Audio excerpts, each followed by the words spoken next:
जिस तरह से मेटा टैग्स होते हैं HTML के लिए जो गूगल पढ़ता है और उनको अपने गूगल सर्च रिजल्ट्स में आपका टाइटल, डिस्क्रिप्शन और यूआरएल दिखाता है, उसी तरह से इमेजेस के लिए भी गूगल इंफॉर्मेशन पढ़ता है और उनको हम ऑल्ट टैग्स कहते हैं। जो ऑल्ट टैग्स हैं बेसिकली इनका मकसद क्या है, ये गूगल को इमेजेस के बारे में बताते हैं। और क्योंकि गूगल जब इमेजेस को क्रॉल करता है तो गूगल इमेज के अंदर क्या है उसको डिटेल में नहीं पढ़ सकता। अभी गूगल के मशीन एल्गोरिथम्स एडवांस हो रहे हैं, लेकिन अगर अभी तक के हालात देखें तो गूगल ने अभी ऐसा कुछ नहीं हमें बताया कि इमेजेस के अंदर जो भी होगा गूगल उसको पढ़ेगा भी, उसको इंडेक्स भी करेगा और मे बी उसको रैंक भी करे या उसकी बेसिस पे एसईओ बेहतर भी करें। सो अभी तक क्या है कि आपको अगर ऑल टैग्स नहीं लगाएंगे तो गूगल आपके इमेज के बारे में नहीं जान सकेगा। ये ऑल टैग्स होते क्या हैं? ऑल टैग्स का मतलब बेसिकली ऑल्टरनेट टैग्स हैं।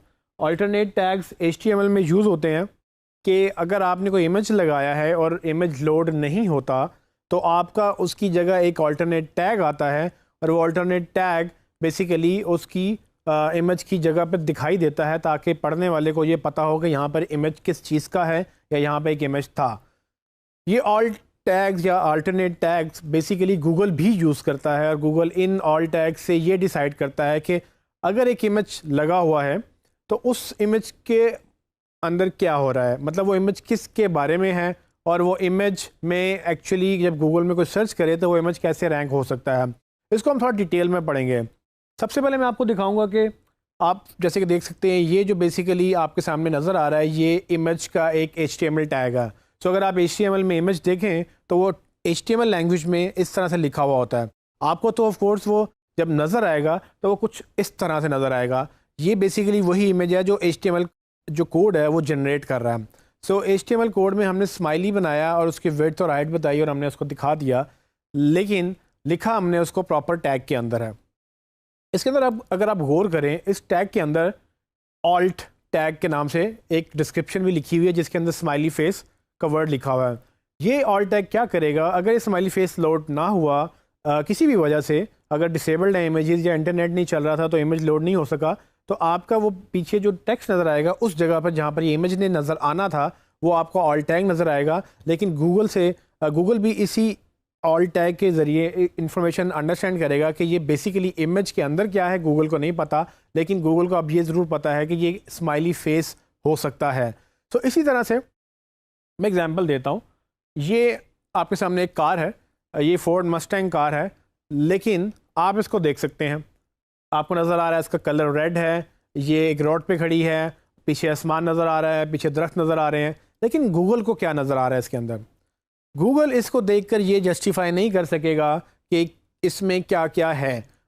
मे बी उसका एल्गोरिथम उसको ये बता दे, लेकिन क्या वो इस कदर डिटेल में जा सकता है कि इसके 4 पहिए भी हैं और ये गाड़ी है और उस गाड़ी का ब्रांड भी है और इसमें लोग खड़े हैं कि नहीं, पीछे आसमान क्या है, ये सब चीज़ें गूगल क्रॉल नहीं कर सकता या इंडेक्स नहीं कर सकता।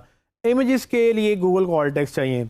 अगर मैंने इसको डिस्क्राइब करना है, मैंने इस कार को अगर डिस्क्राइब वर्ड्स में करना है तो मैं कैसे करूँगा या आप कैसे करेंगे?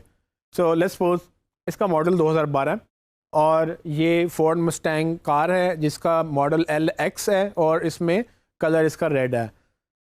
मैं 3 पॉसिबिलिटीज़ देख सकता हूँ, जिसमें पहली पॉसिबिलिटी ये है कि मैं मॉडल पहले लिखूँ, उसके बाद कलर लिखूँ, उसके बाद गाड़ी का नाम लिखूँ।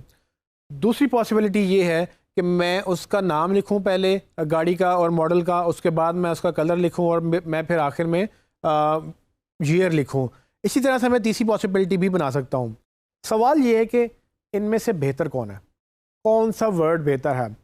आपको यहाँ पर याद आना चाहिए कि हमने कीवर्ड रिसर्च पढ़ी है और हमने जब इस कीवर्ड रिसर्च में हमने ये डिस्कस किया था कि जब भी आप किसी पेज के ऊपर एक कीवर्ड ग्रुप को असाइन करते हैं, वो कीवर्ड ग्रुप्स के अंदर से आपने उसी कीवर्ड को लेकर आपने पूरे पेज की ऑप्टिमाइजेशन करनी होती है, उनको डिफरेंट जगहों पर यूज़ करना होता है। इसी तरह से हमने ऑल टैग्स में भी वही कीवर्ड्स यूज़ करने हैं जिस कीवर्ड के बारे में वो पेज है। वो कीवर्ड्स क्या हो सकते हैं? अगर मैंने रिसर्च की तो वो फोर्ड मस्टैंग LX या 2012 या जो भी इसके रिलेटेड लोग सर्च कर रहे होंगे वो उस तरह से कीवर्ड हो सकते हैं। और उन्हीं कीवर्ड्स के ऊपर मैंने ये 3 डिस्क्रिप्शन लिखी जो मुझे लगता है तीनों ठीक हैं। सवाल ये है कि इनमें सबसे बेहतर कौन है? ये तीनों बेहतर हैं, लेकिन सबसे बेहतर वो है जो यूज़र सर्च कर रहा है। सो कीवर्ड के एतबार से इन सब में सेम वर्ड्स ही हैं, तरतीब डिफरेंट है, सीक्वेंस डिफरेंट है, लेकिन असल में तीनों एक ही चीज़ को तीन डिफरेंट तरीक़ों से लिखा हुआ है। हमने ये देखना है कि लोग क्या सर्च कर रहे हैं। अगर लोग मॉडल पहले लिख रहे हैं तो हम पहले उसको यूज़ करेंगे और हम भी उसी तरह से उसको लिखेंगे जिस तरह से लोग सर्च करते हैं। तो ये तरीका है कीवर्ड रिसर्च के साथ लोगों की अंडरस्टैंडिंग, लोगों की यूजेज को अंडरस्टैंड करने का। अगर मैं इसी का नाम, पहले वाला नाम लेकर मैं अगर इसको लिखूँ तो आपके सामने नज़र आ रहा है कि ये इमेज का टैग कुछ अब इस तरह से बनेगा। जो हमने पहले देखा है कि इमेज स्माइली फेस का टैग किस तरह से बन रहा था, उस तरह से इमेज का टैग, मतलब फोर्ड मुस्टैंग का टैग कुछ इस तरह से बनेगा, जिसमें मैंने ऑल टैग उस फोर्ड मुस्टैंग का नाम रखा हुआ है। इसमें एक चीज़ का ध्यान रखना ज़रूरी है, जब हम बात करते हैं कि इमेज में आपने कीवर्ड्स डालने हैं तो हमें कुछ चीज़ों का ध्यान रखना पड़ेगा। अगर इमेज का ऑल टैग खाली है तो जैसे कि पहली कंडीशन में आपको नज़र आ रहा है, वो एक बुरा एक्सपीरियंस है, गूगल उसको मना करता है। ये 4 सजेशन जो आपको नज़र आ रही हैं ये बेसिकली गूगल में से नज़र आ रही हैं। पहली सजेशन गूगल कहता है कि अगर आपने ऑल टैग लिखा ही नहीं है, अगर एम्प्टी ऑल टैग है, इसका मतलब कि वो अच्छा ऑल टैग नहीं है, वो इमेज की एसईओ अच्छी नहीं होगी, क्योंकि गूगल को नहीं पता चलेगा कि ये इमेज किस बारे में है। दूसरी ऑप्शन में अगर आपने ऑल टैग लिखा है लेकिन उसमें कीवर्ड्स आपने बहुत ज़्यादा लिख दिए हैं, जिसको हम स्टफिंग बोलते हैं। कीवर्ड स्टफिंग का मतलब ये है कि आप ज़रूरत से ज़्यादा कीवर्ड ऐड करते हैं, वो भी एक बैड एक्सपीरियंस है। गूगल उससे भी मना करता है कि आप ज़्यादा से ज़्यादा कीवर्ड्स मत लिखें, आप बेसिकली बस जो भी लिख रहे हैं उसको डिस्क्रिप्टिव लिखें। तीसरी ऑप्शन में जैसे कि उसने सिर्फ एक वर्ड लिखा है पपी, अगर वो इमेज पपी का है तो पपी उसने लिखा है तो गूगल कहता है कि ये बेहतर है बाकी दो से, जो पहले दो हैं कुछ ना होने से या बहुत ज़्यादा होने से बेहतर है, लेकिन फिर भी ये और बेहतर हो सकता था। तो आखिरी ऑप्शन अगर आप देखेंगे तो उसमें उसने पूरा डिटेल में वर्ड लिखा है जो गूगल को समझाने के लिए कि वो जो पपी है वो खेल रहा है। तो इससे गूगल को क्या पता चलेगा कि वो जो इमेज है, जो गूगल इमेज देख रहा है, जिसके अंदर नहीं देख सकता क्या हो रहा है, वो यूज़र ने डिस्क्राइब किया ऑल्ट टैग के ज़रिए कि ये एक पपी की पिक्चर है और वो बेसिकली उसमें पपी जो है वो खेल रहा है फेच, मतलब कि उसको कुछ फेंका जा रहा है और वो कुछ कैच कर रहा है, उसको पकड़ रहा है जंप करके। तो इस तरह से गूगल गेस करता है कि इमेज के अंदर क्या हो रहा है और मैंने उसमें क्या दिखाना है।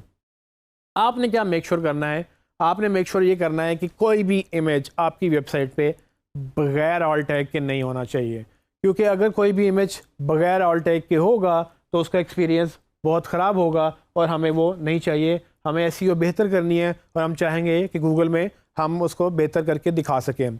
इसी की मैं आपको एक छोटी सी लाइव डेमो एग्जांपल दिखाता हूँ कि किस तरह से आप लाइव वेबसाइट में ऑल टैग्स लगे हुए देख सकते हैं उन इमेजेस के अंदर। मैं एग्जांपल ये डिजिस्किल्स की ही लूँगा, आइए देखते हैं। जैसे कि आप इस वक्त मेरी स्क्रीन पे देख सकते हैं कि मैंने डिजिस्किल्स की वेबसाइट खोली हुई है और इसमें आपको काफ़ी इमेजेस नज़र आ रहे हैं। टॉप लेफ्ट में ministry of information technology and telecom का एक लोगो लगा हुआ है, सेंटर में डिजिस्किल्स का लोगो लगा हुआ है, राइट साइड पे इग्नाइट का लोगो और वर्चुअल यूनिवर्सिटी का लोगो है। इसी तरह से एक वीडियो भी चल रही है, नीचे आपको और भी इमेजेस नज़र आ रहे हैं, बैकग्राउंड में भी इमेजेस लगे हुए हैं, कोर्सेज के भी इमेजेस लगे हुए हैं, उसके बाद ट्रेनर्स के भी इमेजेस लगे हुए हैं। ये सब इमेजेस हैं जो कि गूगल को इंडेक्स तो करने हैं, लेकिन गूगल को कैसे पता चलेगा कि किस इमेज में क्या हो रहा है। तो हम अभी देखते हैं कि हम किसी एक इमेज को चेक करेंगे कि इनके ऊपर ऑल टैग लगा भी हुआ है कि नहीं। तो फॉर एग्जांपल मैं ये फ्रीलांसिंग के कोर्स के हेडर पे जाता हूँ और मैं इसको राइट क्लिक करता हूँ और यहाँ से मैं इसको इंस्पेक्ट कर लेता हूँ। जैसे ही मैं इसको इंस्पेक्ट करूँगा मुझे HTML कोड राइट साइड में नज़र आ जाएगा। क्रोम में ये फीचर अवेलेबल है, आप इसको देख सकते हैं।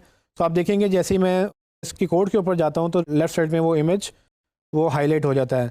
तो ये जो बेसिकली इमेज का कोड है, यहाँ पर आप देखेंगे कि इसमें उसका इमेज का कोड टैग लगा हुआ है HTML का, उसमें SRC यानी कि search is equal to image का फाइल नेम है, जो कि उसका लोगो है, जो कि उसका URL है बेसिकली, और उसके बाद ये ऑल्ट का ये टैग लगा हुआ है। सो ये बेसिकली ये वो ऑल्ट टैग है जो गूगल पढ़ता है और इसमें आप देख सकते हैं कि फ्रीलांसिंग का वर्ड लिखा हुआ है।